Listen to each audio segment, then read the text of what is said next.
the chain was brand new. I could tell by the way it caught the November afternoon light. No rust, still had that factory sheen. Heavy gauge steel, wrapped twice around the gate posts at the entrance to my property, secured with a commercial padlock that probably cost more than the monthly HOA dues. I sat in my truck at the end of the road, engine idling, watching James Whitfield, HOA president and retired insurance adjuster, test the lock one more time before walking back to his Lexus with the satisfied expression of a man who just won something. He hadn't won anything. He just made the kind of mistake that people make when they confuse authority with actual power. I put the truck in reverse, backed up 50 feet, and took out my phone. 3 pictures: the chain, the lock, the brand new no trespassing HOA property sign they'd bolted to my gate post. Then I drove the long way around, 10 miles instead of 2, to get home via the county road that bordered the back of my property. My name is Tom Bradford. I'm 47 years old. I've lived on this 80-acre property in northern Montana for 12 years. I raise cattle, fix my own equipment, and I pay attention to details that most people ignore. Details like property deeds, easement rights, and the legal difference between what someone says they can do and what they can actually do. The HOA Clearwater Valley Estates Homeowners Association had been a minor annoyance for years. They'd formed 8 years ago when a developer bought the old Morrison Ranch south of my property and subdivided it into 50 estate lots of 5 acres each. Big enough for people to pretend they were ranchers. Small enough that they still wanted someone else to maintain the roads and tell them what color to paint their fences. My property predated the subdivision by 60 years. My grandfather bought it in 1952. It's never been part of any HOA, and according to Montana property law, it never could be without my written consent. But geography is geography. The main access road to my property runs through what's now Clearwater Valley Estates. It's a private gravel road, maintained by the HOA, and for years we had an informal arrangement. I could use their road, I'd help grade it twice a year with my equipment, and everyone stayed neighborly. That arrangement died 3 months ago when James Whitfield decided that outside traffic was damaging member roads and that I needed to either join the HOA and start paying $200 monthly dues or find another way to my property. I told him no, politely. Explained that I had a legal easement for road access that predated his subdivision by decades. Showed him the survey maps. He'd nodded, smiled, said he'd look into it. Apparently he'd looked into it and decided a chain and padlock were cheaper than a lawyer. I didn't call James that evening. I didn't post angry messages on the community Facebook page. I made dinner, fed my dogs, and spent 2 hours in my office going through the file cabinet where I keep property documents. The deed to my land is straightforward, but attached to it, recorded with the county in 1957, is an easement agreement between my grandfather and the original owner of what's now the subdivision. Clear language, perpetual non-exclusive right-of-way for ingress and egress via the existing road for the benefit of the property legally described as the easement runs with the land. It doesn't matter how many times the property changes hands or gets subdivided. The road access is part of my property rights, recorded and protected by law. I made copies. Then I pulled out the subdivision plat for Clearwater Valley Estates, filed with the county in 2016. I'd gotten a copy when they first started building, just to understand how the new neighborhood would affect my access. That's when I noticed something I'd filed away mentally but never really thought about. The subdivision plat showed only one road connection to the county highway system, the main entrance where James had just locked me out, but the plat showed something else. A note about a future secondary access road to be constructed, pending county approval and development timeline.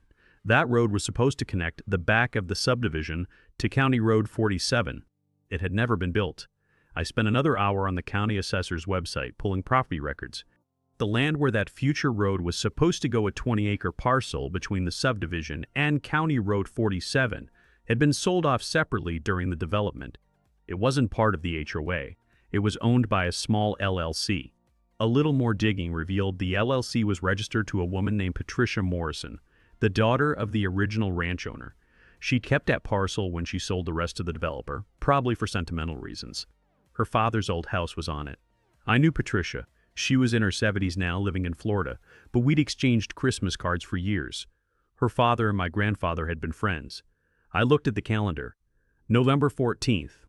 first serious snow was usually around Thanksgiving. I picked up my phone. The next morning, I drove the long way around to town and visited the county clerk's office. Filed a formal complaint about the road obstruction, attached copies of my easement, requested official documentation that my access rights were being violated. The clerk, a woman named Sarah who'd gone to high school with my younger brother, looked at the documents and shook her head. "Tom, this is pretty clear. They can't block your easement. You want me to send them a letter?" "Yes. Certified mail. I want documentation that they were officially notified." "You filing suit?" "Not yet. Giving them a chance to fix their mistake." She smiled. "You're nicer than I'd be. I'm practical. Legal fees are expensive. I'd rather they just take the chain off." But I wasn't counting on it. James Whitfield had that particular kind of stubbornness that comes from having been right about insurance claims for 30 years and forgetting that property law doesn't care about your professional experience. The county letter went out on Friday.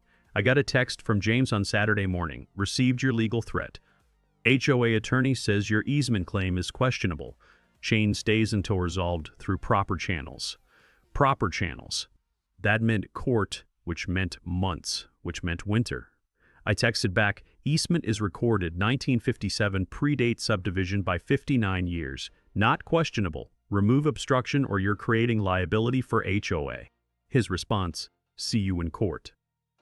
I called Patricia Morrison that afternoon. We spent 20 minutes catching up about her father, my grandfather, the weather in Florida versus Montana. Then I got to the point. "Patricia, I wanted to ask you about the 20 acres you kept when you sold the ranch to Clearwater Development."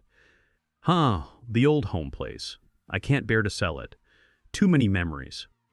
"I understand. But I wanted to know if you'd ever considered selling the access easement across it." Silence for a moment. "What access easement?" "The one that would connect Clearwater Valley Estates to County Road 47. It was in the original development plan, but it was never built because you owned the land it would cross." "I didn't know about any of that. Nobody ever asked me." "The developer probably planned to buy it from you later, then sold the subdivision before they got around to it. But here's my situation." I explained about the chain, the blocked easement, James's refusal to acknowledge my legal rights. Patricia's voice got that sharp edge that elderly ranch women get when someone's being unreasonable. "So this HOA president thinks he can just lock you out of your own property? That's about the size of it." "What do you need from me, Tom?" "I need access through your property to get to the county road. I'll pay for an easement, or I'll pay to improve the road across your land. Whatever works." And I was thinking, if you were willing to sell that 20 acres, I might be interested in buying it. "How much?" I'd done the research. Raw land in the area was going for about $3,000 an acre. But this wasn't raw land to Patricia, it was her childhood home. "I'd offer you $80,000 for the 20 acres. But I'd also guarantee in writing that I'd maintain the old house, and you'd always have permission to visit whenever you wanted." Another pause. "Tom, that's generous. But I'm curious about something. If you buy that land, the HOA would have to come through you to build their secondary access road, wouldn't they?" Smart woman. "Yes, ma'am. They would. And you'd be in a position to either allow that or not." "That's correct." She laughed. "You know what, Tom? I like the way you think. My father always said your grandfather was the smartest man in the valley. I think it runs in the family. Send me the papers. I'll sign them." The purchase closed on November 28, 4 days before the first major snowstorm. I paid cash. Patricia was happy. I was now the owner of the only alternative access route to Clearwater Valley Estates. The irony was perfect. James had locked me out of my own property by blocking a road through his subdivision. I now controlled the only other road that could serve his subdivision. I spent the next week before the snow hit doing 3 things. First, I had a surveyor mark the exact boundary between my new property and the subdivision. Then I had a fence company install a very nice, very legal, 6-foot privacy fence along that entire boundary line. Second, I had a gate installed where the old ranch road crossed onto my new property from the subdivision side. Heavy steel, with a very good lock. Third, I had signs made. Professional ones. Private property, no trespassing. Owner permission required for access. I didn't block anything that was legally theirs. I didn't touch their property. I just made it very clear that the land between their subdivision and County Road 47 was now mine, and access would be at my discretion. The snow came on December 2nd, 14 inches overnight, temperature dropping to 8 below zero. The kind of storm that reminds you why Montana separates serious people from tourists. My phone started ringing at 6:47 a.m. James Whitfield. Bradford, did you fence off the back road? Good morning, James. Yes, I bought the Morrison property. The fence is on my boundary line, all legal and proper. You can't block access to county roads. I'm not blocking anything. You can access County Road 47 anytime you want. You just have to go around to the main entrance to your subdivision. Same as I have to go around to the county road to access my property, since you chained my gate. Silence. I could almost hear the gears turning. You can't do this. James, I'm doing exactly what you're doing. I'm controlling access to my private property, same as you. This is different. Is it? You blocked my legal easement.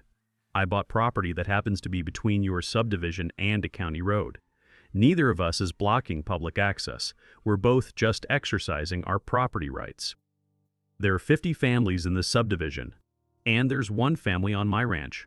Seems like you should be more motivated to solve this than I am. I could hear him breathing hard. What do you want? Remove the chain from my gate. Acknowledge my easement in writing. And we go back to the way things were neighborly. That's it? That's it. You started this by trying to force me to pay for something I already have a legal right to. Remove the chain? We're done. And if we don't, then we both use the long way around. I've got a truck with four-wheel drive and all winter to enjoy the scenic route. How long can your neighbors handle adding 40 minutes to their commute every day in the snow? He hung up. The HOA board held an emergency meeting that evening. I know because 5 different people from the subdivision called or texted me asking what was going on. The community Facebook page, which I wasn't a member of but received screenshots from sympathetic neighbors, was melting down. People asking why they couldn't use the back road anymore. Others explaining that the Morrison property had been sold. Someone asking why the HOA hadn't secured that access before. Several people pointing out that their morning commute had gone from 15 minutes to 55 because of the long detour around the subdivision. By the second day of the storm, with another 8 inches of snow and the long route becoming genuinely difficult, the complaints got more pointed. People were asking why the HOA had picked a fight with me in the first place. Martha Chen, the subdivision's only actual rancher, with horses on her 5 acres, posted a long message explaining easement law and pointing out that the HOA had created this situation by blocking my legal access. James responded that the HOA was protecting member interests and that I was holding the community hostage. Martha responded, James, he's not holding anyone hostage. He's using the same logic you used when you chained his gate. Difference is, his property purchase is legal. Your blocking his easement wasn't. On December 5th, 3 days into the mess, I got a visit from 2 HOA board members who weren't James, a couple in their 60s, Dan and Carol Peterson, retired teachers, reasonable people. We sat in my kitchen drinking coffee while the wind howled outside. Tom, Dan said carefully, we didn't know James was going to chain your gate. We found out after he did it. I appreciate that. The board voted to remove the chain yesterday. James was outvoted 3-2. That's good news. Carol leaned forward. He's saying you won't open the back road even if we remove the chain, that you're trying to extort money from the HOA. I told James exactly what I want. Remove the chain, acknowledge my easement in writing, and we go back to being neighbors. I don't want money. I don't want anything except what I already had access to my own property. That's all? That's all. I bought the Morrison property because I needed a backup route while James was playing lawyer, but I don't need to keep that gate locked if he stops blocking mine. Dan nodded slowly. James is convinced you're going to demand payment for access through your new property. Why would I do that? I have my own access once he removes the chain. I only blocked that road to make a point that closing off someone's property access creates problems for everyone. Carol smiled. James doesn't think in terms of making points. He thinks in terms of leverage and negotiation. Then he misread the situation. I'm not negotiating. I'm just waiting for him to stop breaking the law. They looked at each other. Dan spoke. If we remove the chain today, you'll open the back road? Today, right now if you want. I'll meet you at both gates. We caravanned in 3 trucks, me, Dan, and Carol. First to my gate, where the chain had already been cut off. Fresh bolt cutters on the ground. Dan's work, I assumed. Then to my new property, where I unlocked the gate across the back road and swung it wide open. Carol took pictures documenting that the access was restored. Tom, she said, would you be willing to come to the next board meeting and talk about all this? Some of the newer residents don't understand easement law, and I think hearing it directly from you would help. Sure, when is it? Thursday evening, 7 o'clock at the community center. I'll be there. As they drove away, I stood looking at the open gate. I could close it again. I could demand payment for access. I could make James's life miserable in the same way he tried to make mine miserable. But that's not why I bought the property. I bought it to solve a problem and to teach a lesson about respecting property rights. The problem was solved. The lesson, I hoped, was learned. I locked the gate mechanism open and headed home. The Thursday board meeting had the biggest turnout in the subdivision's history. The community center held about 60 people. 73 showed up. I arrived 15 minutes early. Dan and Carol were setting up extra chairs. People I'd never met came over to introduce themselves and thank me for being reasonable about the road access. James arrived at 6:58, saw the crowd, saw me, and looked like he was calculating whether he could leave without it being obvious. He stayed. The meeting started with standard business financial reports, landscaping contracts, snow removal budgets. Then Dan called for new business. Several residents have asked for clarification about the road access situation that occurred last week. I've invited Tom Bradford to explain the legal background if the board approves. The vote was 4-1. James voted no. I stood up. Thank you for having me. I'll keep this brief. My property has a recorded easement for access via the main subdivision road. That easement was granted in 1957 and runs with the land, meaning it's permanent and can't be revoked by property sales or subdivision changes. I passed around copies of the easement document. When my access was blocked, I filed a complaint with the county and purchased alternative property to create a backup route. Once my legal access was restored, I opened the backup route immediately. I have no interest in restricting access or charging fees. I just want to use the easement I legally own. A woman in the back raised her hand. Why did the HOA block your access in the first place? James shifted in his seat. I kept my voice neutral. You'd have to ask your board that question. My understanding was there was a concern about road maintenance costs. But you have a legal right to use the road. Yes, ma'am. Recorded with the county 67 years ago. Another hand. Could the HOA have forced you to pay dues by blocking your access? No. Easement rights can't be eliminated or conditioned by later property owners. That's established law. James stood up. This is all very convenient history, but the fact remains that Tom purchased a Morrison property specifically to gain leverage over this community. I purchased it to ensure access to my property while the HOA was violating my easement rights. That's not leverage. That's solving a problem you created. You could have taken us to court. I still can. You blocked a recorded easement. That's tortious interference with property rights. I could sue for damages, legal fees, and compensation for every day I had to drive the long route. I chose not to, because you corrected the problem. You could feel the mood in the room shift.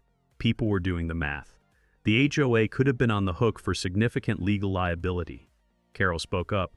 For the record, the board majority was not consulted before the gate was chained. When we learned about it, we ordered it removed immediately. A man in a Carhartt jacket stood up. I've been driving the long route for 4 days because James decided to play chicken with someone who actually knows property law. James, you need to resign. This was amateur hour and it cost all of us time and stress. 3 other people stood up agreeing. James's face went red. I was protecting HOA interests. You were protecting your ego, Martha Chen said from the side of the room. Tom's been a good neighbor for years. He grades our road twice a year for free.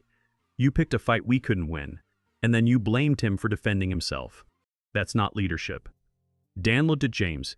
James, I think you should seriously consider whether you want to continue as president given the loss of confidence. This is a coup. No, I said quietly. This is accountability. You made a decision that violated the law, created liability for the HOA, and inconvenienced every person in this room. That's not a coup. That's consequences. James grabbed his coat and walked out. The room was silent for a moment. Then Carol spoke. All in favor of accepting James Whitfield's resignation as HOA president, say aye. The vote was unanimous from the remaining board members. Dan looked at me. Tom, would you be willing to serve on the board? We could use someone who actually understands property law. I smiled. No thanks. But I'll help with road maintenance like always, and I'll answer legal questions if you need help. I'm a neighbor, not a board member. Let's keep it that way. Winter settled in properly after that. The subdivision got a new president, Martha Chen, who actually understood that good fences and clear boundaries make good neighbors. I kept the Morrison property. Turned out Patricia's old house just needed some work, and I liked having the extra land. The back road stayed open. My easement stayed unchallenged. James moved out of the subdivision in March, sold his house to a young couple with 3 kids who waved when they drove past my place.